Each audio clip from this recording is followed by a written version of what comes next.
marco de un estudio de biología, lograron recopilar, colectar, recoger de su lecho unguial restos de tejido epitelial que procesados correctamente permitieron conocer el código genético, es decir, el ADN del atacante, que en esos primeros momentos, las primeras horas, los primeros días, luego del homicidio, era un desconocido.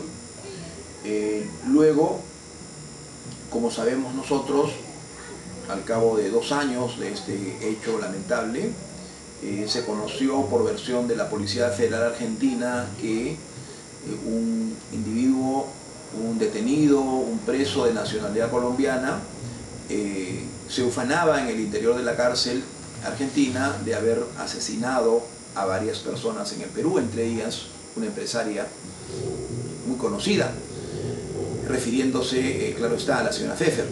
Los argentinos, que tienen un gran manejo de informantes, de fuentes humanas, captaron esta información, la canalizaron, comunicaron a las autoridades de nuestro país, llegó a la Dirección de Investigación Criminal, a la División de Homicidios, se solicitó un examen de ADN, se comparó con el examen inicial realizado en el lecho unguial de la señora Pfeffer y el resultado fue positivo de manera incuestionable.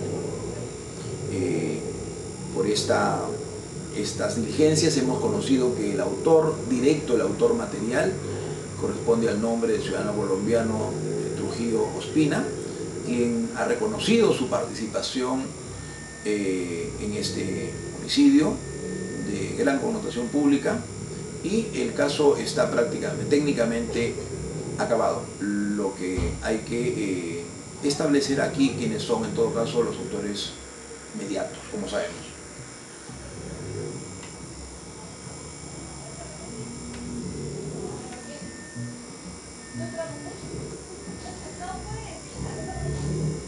Vemos un ejemplo en esta recreación, en estas imágenes en 3D, cómo se cumple el principio de intercambio, donde el atacante, donde un homicida, donde un sujeto activo, donde un sicario que realiza disparos contra la víctima, dejará a los investigadores criminalísticos indicios importantes que van a revelar su presencia en ese lugar, como son casquillos de bala, como son proyectiles que pueden ser de curso perforante o penetrante, pero que indefectiblemente serán recuperados de un estudio técnico balístico en el escenario criminal. Y luego estos elementos serán comparados con las armas de fuego y podremos establecer autoría de disparo. Es una forma de instrumentalizar el principio de intercambio, ¿no?, que siempre se da, especialmente en delitos violentos. Y el principio de correspondencia de características nos dice que es la acción dinámica de los agentes vulnerantes sobre determinados cuerpos cuando dejan impresas sus características reproduciendo la figura de la cara que impacta. Así es. El olvido o la omisión de este principio de correspondencia de características podría derivarse en hechos lamentables como los que conocimos respecto a dos abuelitos, 2 personas de la tercera edad que injustamente fueron imputados como autores de un homicidio, ¿no? Sucedió el caso en el distrito del Rímac, en Lima, cuando una mañana apareció sin vida una persona que se dedicaba a dar seguridad a una zona de parqueo. Al intervenir las autoridades entrevistan a una persona que indicaba que él había presenciado que estos 2 ancianos habían golpeado con unos instrumentos contundentes la espalda de esta persona fallecida, causándole la muerte. Procedieron a raíz de esta imputación, bastante cuestionable como veremos, a la detención de los abuelos, a pesar que estos negaban fehacientemente su participación en los hechos. El principio de correspondencia de características nos dice si realmente estos ancianos hubiesen golpeado la espalda con algún elemento contundente, lo razonable, y debido a este principio, la víctima, el fallecido, tendría que presentar necesariamente en la región dorsolumbar, en este caso específico, indicios de ese tipo de lesiones, como por ejemplo observamos en la fotografía. Lo que no ocurrió, lo que no sucedió, porque esta persona fallecida, cuando fue objeto de la necropsia de ley, los médicos no encontraron ninguna lesión ectoscópica, ninguna lesión traumática.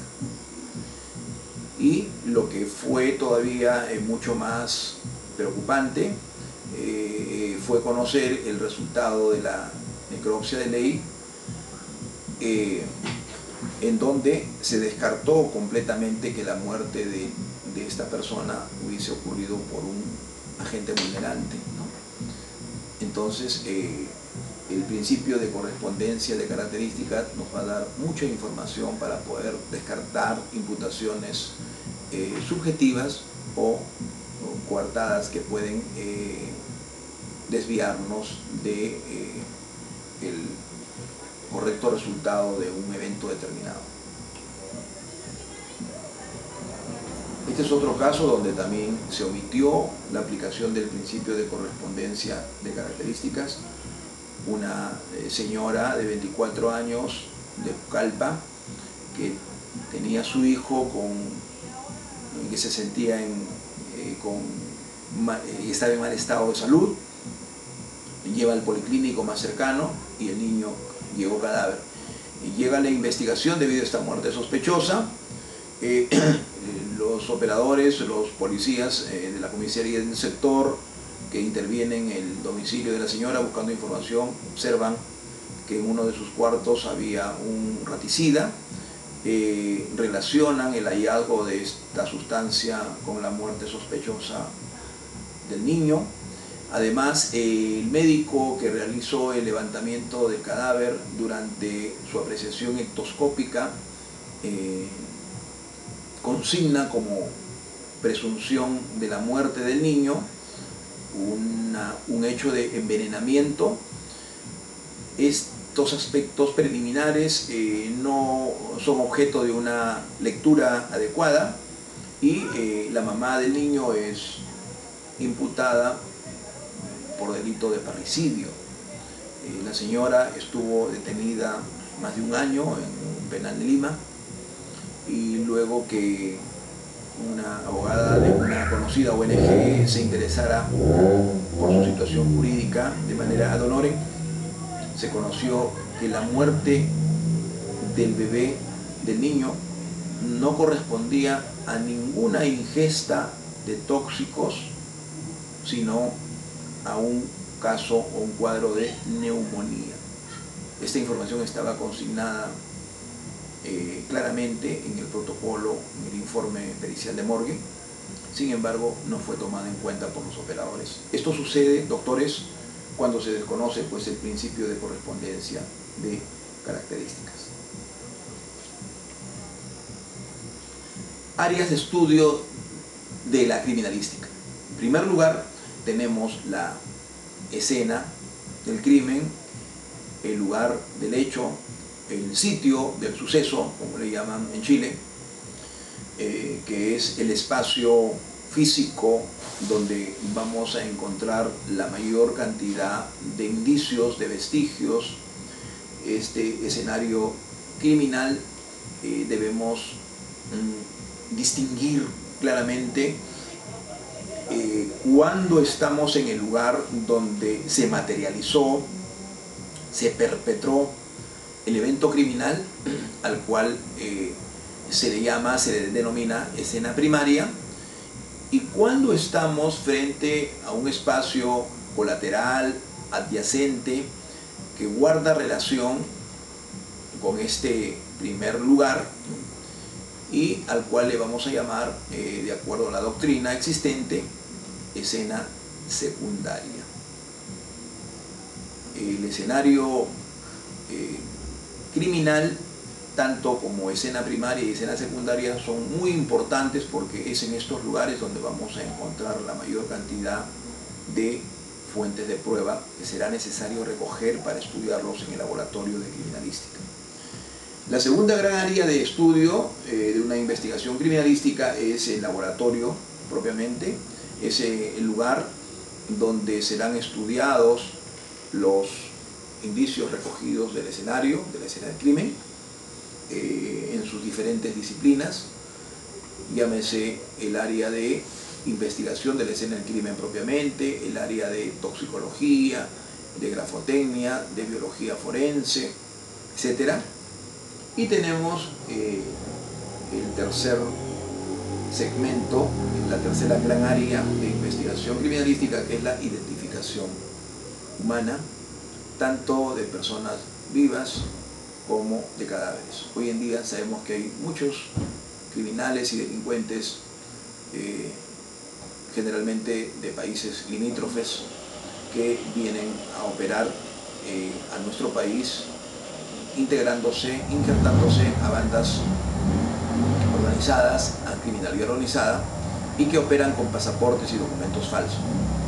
La identificación a través de un estudio de los pulpejos dactilares nos va a permitir, en coordinación con las policías internacionales, la Interpol, y en coordinación con las policías de sus respectivos países, conocer la identidad a través del estudio de las crestas papilares. La dactiloscopía, por lo tanto, será un elemento contributivo al objetivo de conocer la identidad real de una persona. Pero no solamente de las personas vivas, sino también de cadáveres.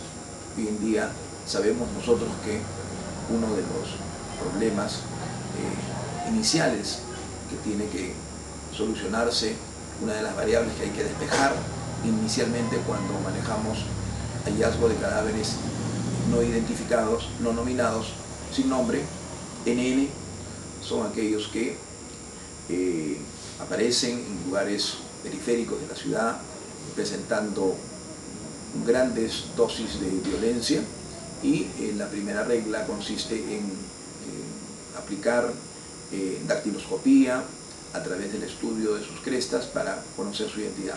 Si este procedimiento no es contributivo, no ayuda, no es útil, debido a que quizás el hallazgo de este cadáver presente características de descomposición o putrefacción, entonces recurriremos a la odontología forense, es decir, al estudio de las piezas dentarias, pero este método también funciona siempre y cuando en vida la persona tenía un odontograma, porque son métodos de comparación.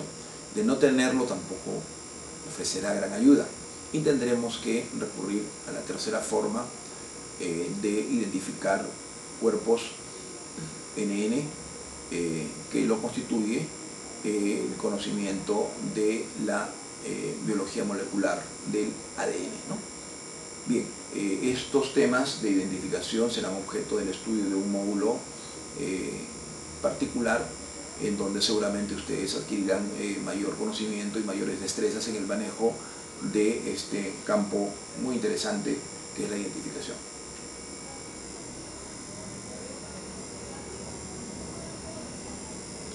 La escena de los hechos. Es el teatro, es el escenario comparado a una enorme pantalla de la cual se nutre todo investigador. Todo éxito está supeditado a los resultados que encontremos en ello. Así es, doctores, ¿no? El 80% de un caso resuelto lo constituye un buen trabajo de la escena del crimen.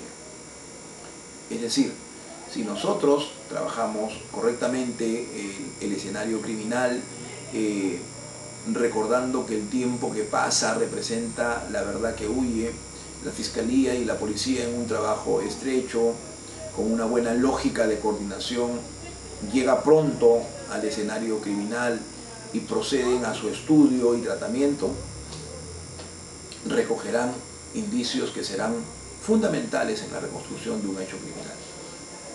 Y por lo tanto esto será el 80% de un caso resuelto. Pero contrario sensu, si es que hay demora, si es que no hay un trabajo coordinado, si es que hay omisiones, entonces el caso no se resolverá y la investigación quedará herida de muerte.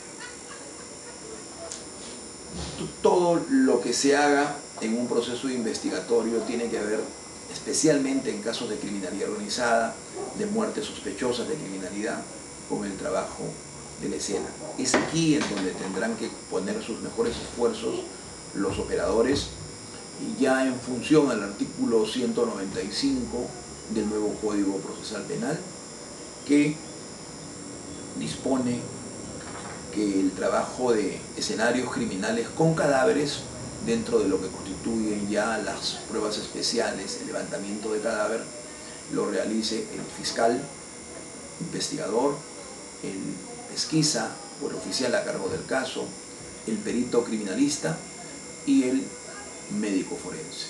Cada uno trabajando de manera organizada, cada uno trabajando en el rol que le corresponde, sin colisiones innecesarias. La escena es similar al cauce de un río, que se modifica cada segundo al tratar de observar por segunda vez para comprobar y anotar algo realizado a su debido tiempo. No se obtendrá la misma imagen, pues todo se modificó irremediablemente. Así es, la escena no es eterna, no es imperecedera.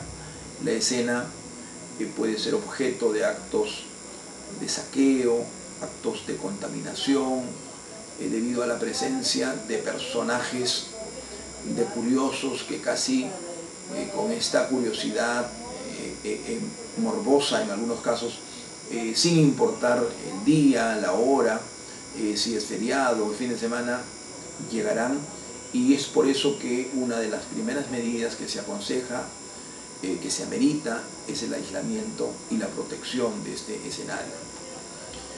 Si se destruyen los indicios, ya no podrá recomponerse, la tarea de reconstrucción resulta imposible. Así es, doctores. Es importante tener presente que si nosotros no trabajamos inmediatamente un escenario, vamos a perder, va a deteriorarse las características de fuentes de prueba importantes. Por lo tanto, debemos acudir presurosos, especialmente los operadores que, de acuerdo a la ley, tienen la obligación de llegar con prontitud a este lugar. La escena del crimen también es conocido como el lugar donde la intención se convierte en acción. Es aquí en donde vamos a encontrar cadáveres, manchas de sangre, cuerpos sin vida con diferentes tipos de lesiones ectoscópicas. Vamos a encontrar huellas de pisadas, huellas digitales, rastros o huellas de neumáticos, proyectiles, armas de fuego, armas blancas. Todos estos elementos serán motivo de un abordaje multidisciplinario donde el pesquisa y el fiscal tendrán que solicitar en su oportunidad, en su momento, la concurrencia de peritos especializados en cada disciplina o área que pertenece a la investigación criminalística. La protección de la escena. Hecho fundamental. Doctores, de nada servirá, no será de utilidad los mejores peritos que puedan concurrir a un escenario criminal, de nada nos servirá la utilización de tecnología de punta, de equipos, si es que nosotros no hemos aprendido a proteger ni a aislar la escena.